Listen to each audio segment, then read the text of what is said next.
moest eigenlijk vanuit een auto niet lezen wat er nou precies op de... Op de... Oh ja. De kooi een hond. Wat een geluk, ik heb mijn vodlook terug. Oh, daar is het een hond. Hé, jong! Toch eens even kijken of er iemand van de familie Hendricks Toes is. Tenminste, dat stond... ja.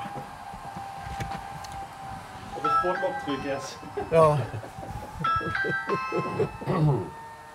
Lars, Hillary, Ben en Ella.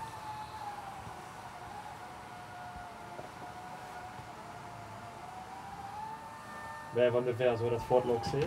Hé, daar zijn we Toes. Hallo, Hallo, Hillary. dat klopt. Hi, Hi. Bas. Hi. Hi. Hi. Spreekt ze Limburgs? Nee, helaas, maar ik begrijp het wel. Ja. Nederlands. Nederlands. Oké. Ja. Er was een feestje, Hillary. Dat was inderdaad een feestje, ja. Die tekst is wel hilarisch die daar staat. ja, dat is wel passend, ja. Nou ja, passend. Waar slaat de tekst op?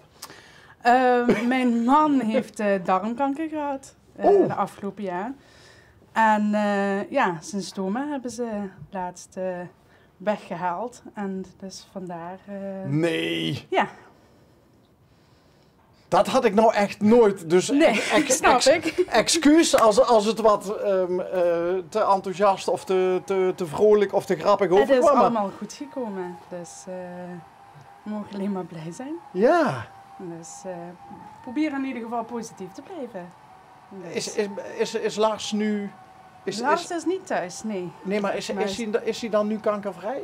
Als het goed is, wel. Hij blijft onder controle. Maar we hebben, wanneer was het?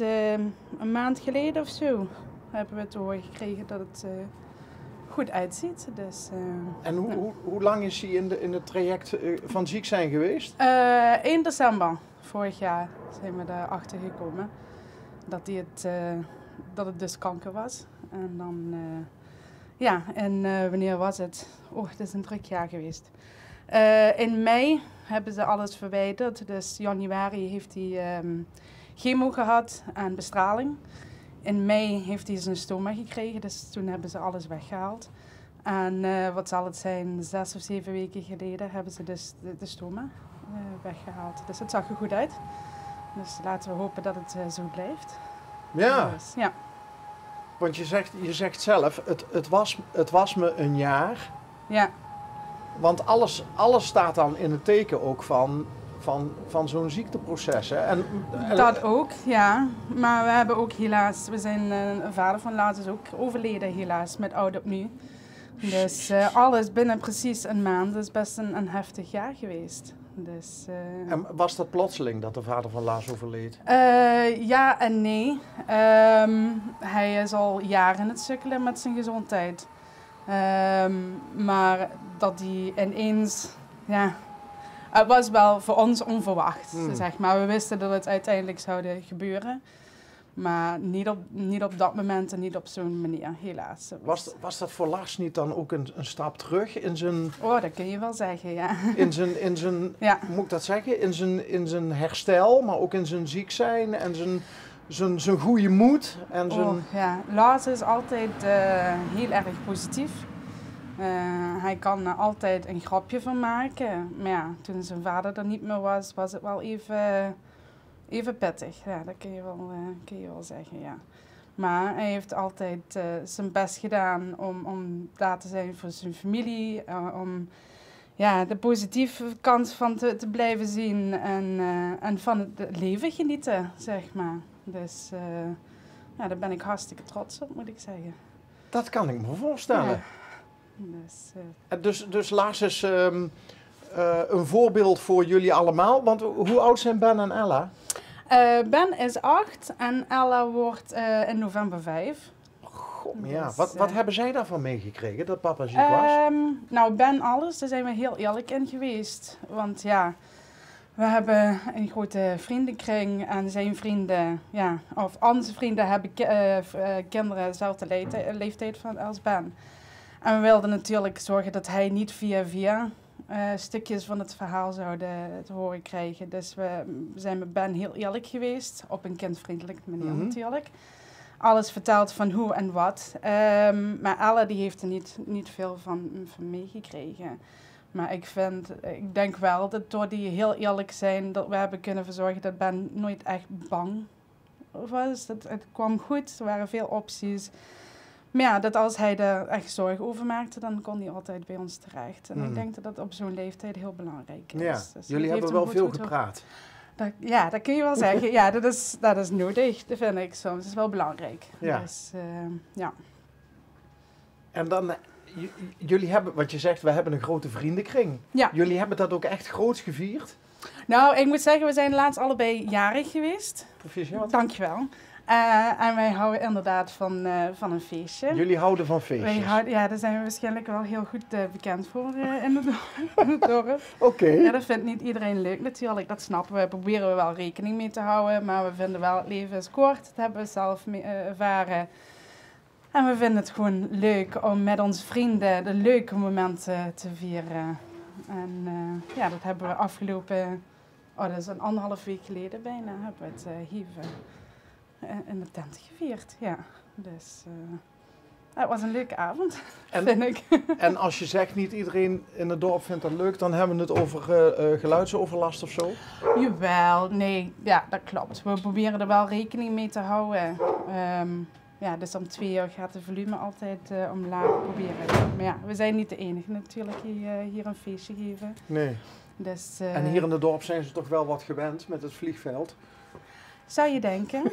Maar nogmaals, niet iedereen is er fan van. Dus Nee, je kan niet iedereen blij Ja, maken. Dus, ja. Maar we proberen het niet moeilijk te maken voor de mensen om ons heen. Maar, En Lars is nu aan het werk? Nou, nee. Die is nu op zijn werk om, ja, hoe moet ik dat even zeggen, om alles op te zeggen. Want hij werkt bij VDL. En daar zijn ze nu in Born. Alles is voor het grootste deel weg. En omdat hij ziek is geweest, is hij een van de laatste die daar in dienst is gebleven. En hij heeft zich 2 weken geleden weer beter gemeld. Dus hij wil die hoofdstuk afsluiten en verder gaan. Dus hij is nu zijn papierwerk aan het tekenen om daar afscheid te nemen. Dus dat is ook ongewis? Of heeft hij al iets anders? Hij heeft iets op het oog, maar hij moet eerst 1 hoofdstuk afsluiten voordat hij ergens anders kan gaan beginnen. Dus. Maar wat jij over jouw man... Zijn jullie getrouwd? Wij zijn getrouwd, ja. Wat jij over je man zegt, dat geeft al aan dat het een enorme positivo is. Ja. Dus ook daar ziet hij wel weer... Oh, jawel. Ja? Jawel. Ze heeft er wel zin in, moet ik zeggen. Lars is... het is wel... ja, iedereen vindt het wel fijn, zeker na wat hij heeft gehad, om even op zijn rust te komen. Dat heeft hij wel nodig gehad, maar hij is echt... hij is wel klaar om weer aan de slag te gaan. Ja. Dus, en onder de mensen weer te komen, dus dat mist hij wel. Die contact met zijn collega's. Dat is een mensenmens. Ja, inderdaad. Ja. Dus, ja. Wat deed hij daar? Want had hij daar ook een functie waarbij je veel met mensen in contact kwam? Hij was, kijken of ik het goed ga zeggen. Hij was bezig met de kwaliteit, dus kwaliteitscontroleren. En de mensen een beetje helpen als mensen, nieuwe mensen erbij kwamen. Dan kon hij ze helpen met trainen en zo. Maar ja, echt onder de mensen zijn, dat vond hij gewoon leuk. Kon hij altijd een praatje met iedereen maken, grapjes maken. En ja, hij is niet iemand die de hele dag achter een computer kan zitten en in zijn eentje kan werken. Hij moet echt met de contacten opzoeken met de mensen. Hoe heb je hem leren kennen? Hier in het dorp. Wij gingen altijd naar de café hier onderin, de walk-in. En daar kwamen we elkaar vaker tegen. Als tieners hebben we een beetje onofficiële relatie gehad. En toen ben ik teruggegaan naar Engeland voor mijn studie. Want ik kom oorspronkelijk uit Engeland. Ik hoorde al, maar je hoort het bijna niet meer, dank Hillary. En toen ben ik teruggekomen voor de bruiloft van zijn broer met mijn zus. Dus zijn broer is met mijn zus getrouwd. Dus, en toen zijn we weer bij elkaar gekomen. Het heeft zo moeten zijn. Ja. Het heeft zo moeten zijn. Dus, en dat was, even denken, 17 jaar geleden. Zo, dan ben ik nooit meer teruggegaan, ben ik gewoon hier gebleven. Ja. Dus, en 2 kinderen erbij gekregen. Ja. Dus. Ja. En als ik jouw ogen zie, als ik daarop let, als jij over jouw man praat, Ja. dan lees ik daar heel veel bewondering en liefde in. En, dus volgens mij is het nog steeds dikke mik tussen jou en Lars. Oh, hè? zeker. Ja, ja. We hebben zoals alle relatie onze momenten natuurlijk. En zeker met het afgelopen jaar. Maar we zijn, hoe moet ik dat zeggen? Aan de ene kant zijn we echt opposites, tegenovergesteld van elkaar.